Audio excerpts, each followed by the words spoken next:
What is happening, guys? Welcome to the video. It's been quite some time since we've done one of these little update videos, so that's what we're going to do today. So first off, I hope everybody's doing well and getting through things. I know a lot of people are still under quarantine for what's going on in the world, so I hope you guys are doing well. I myself am back at work and, trying to get life back to normal. It's been tricky. It's been challenging. I'm not going to say it's all sunshines and rainbows, but we're doing our thing. So uh, updating you guys with my competition plans. First off, look at this, pants freaking hooked onto my pants, so frustrating.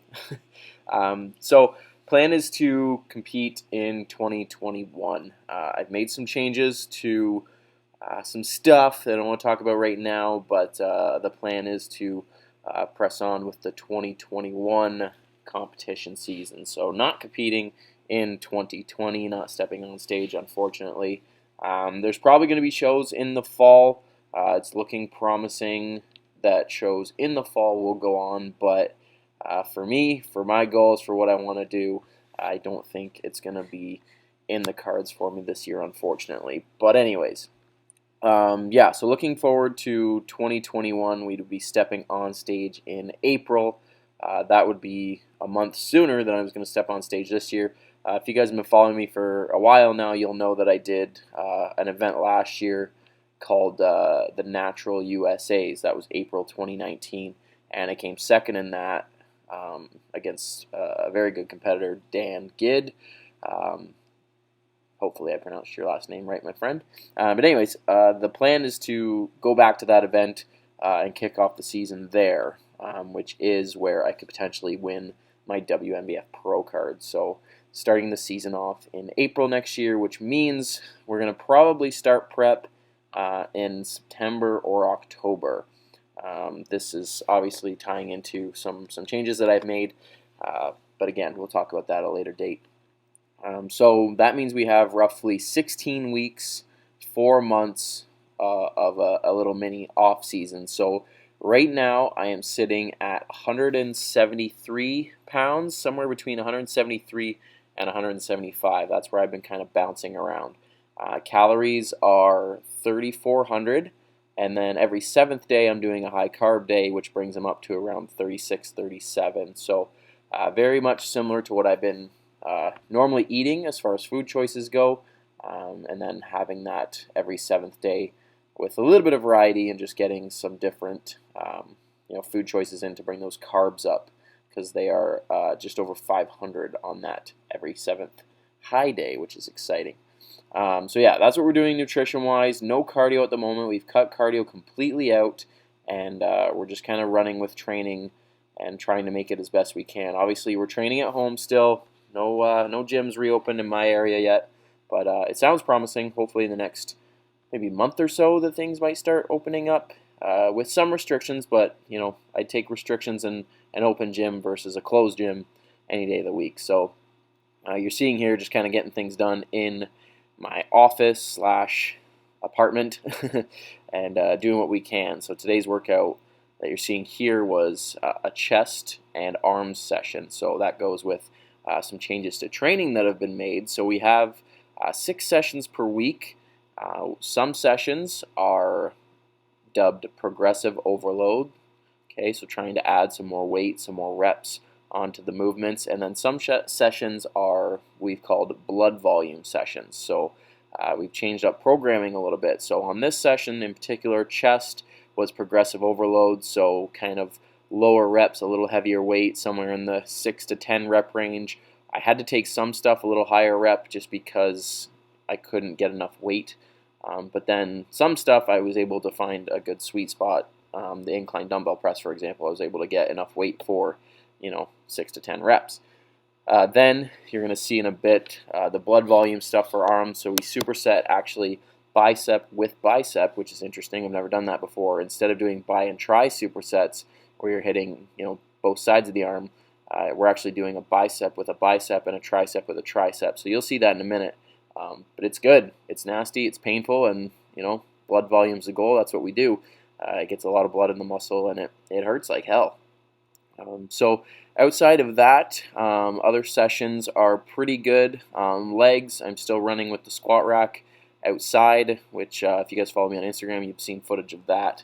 I built a squat rack. It's in the back of my truck. Obviously, I'm in an apartment building, so I can't just set a squat rack up in the building. So I built a little wooden one, and I pull it out of my truck when I need it, put it back when I don't need it. So we're getting it done with squats. I do deadlifts out there as well, rows, pull-ups, all kinds of stuff with that rack. So we're doing our best to get as much as we can as far as like quality work goes.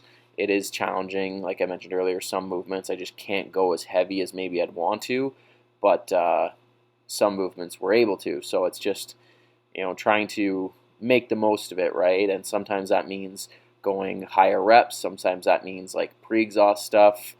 But we're just doing the best we can to follow the program and keep things as on track as we can. And like I said, we have 16 weeks to really do some work. The focus with this kind of program is obviously like everything, but I've been instructed to really focus on my back. I know I'm one to get a little ambitious and start kind of just moving weight for the sake of moving weight, especially on back movements, rows, pull downs, that kind of stuff. Just kind of moving weight around and not really feeling my back work. Obviously, I'm not the only one that has that issue because a lot of people struggle with feeling their back, feeling their lats. Whereas, some muscle groups like your arms, even chest, for example, like you feel those muscles work.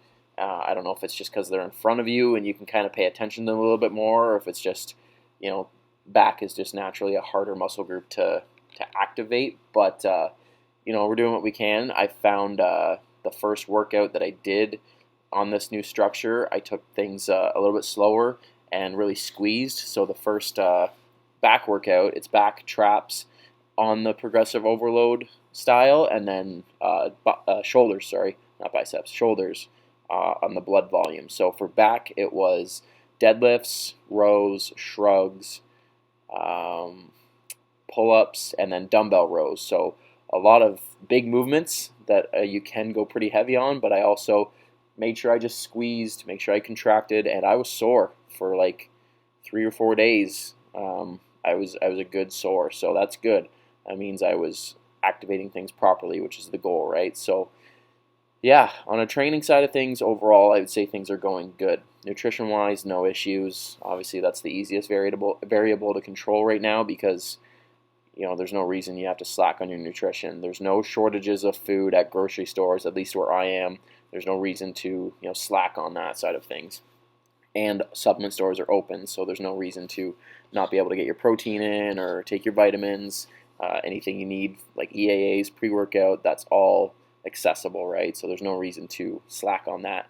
The biggest thing is training and being able to get good workouts in, effective workouts in. Obviously, as a bodybuilder, we have certain styles of training we like, certain kind of, modalities that we need access to have good workouts. I just don't think that, for me, for example, that bands, just a couple bands and some bodyweight stuff's going to do the trick. It's not going to help me retain muscle. It's not going to help me build new muscle, and it's not going to keep me sane. I was really concerned at the beginning that I was going to start losing my mind.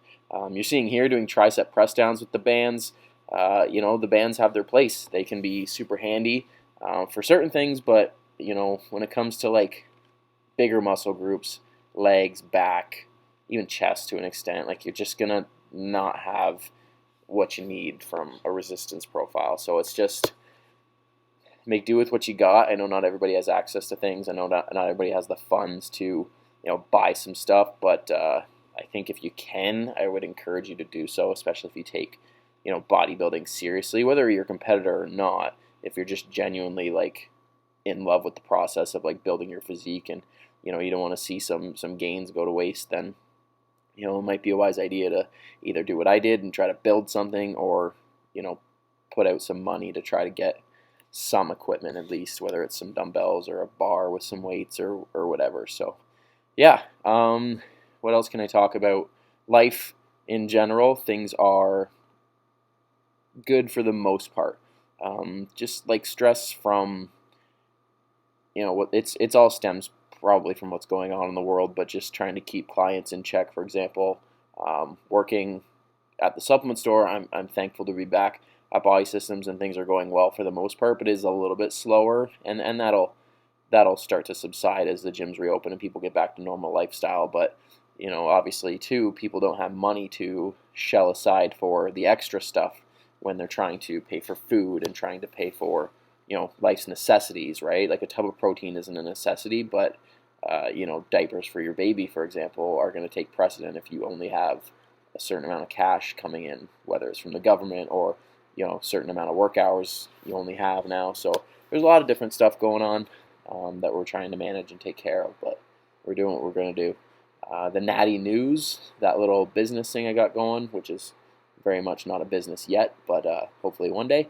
It's going really well. The Instagram account, you guys can follow it. It's natty_news_daily. So you can follow it there. Things are going good on that front. Getting a lot of positive feedback, which is nice. And then doing some stuff to work on the competition that I'll be promoting next fall. We're getting stuff organized for that. We think we have a venue locked down already, which is exciting.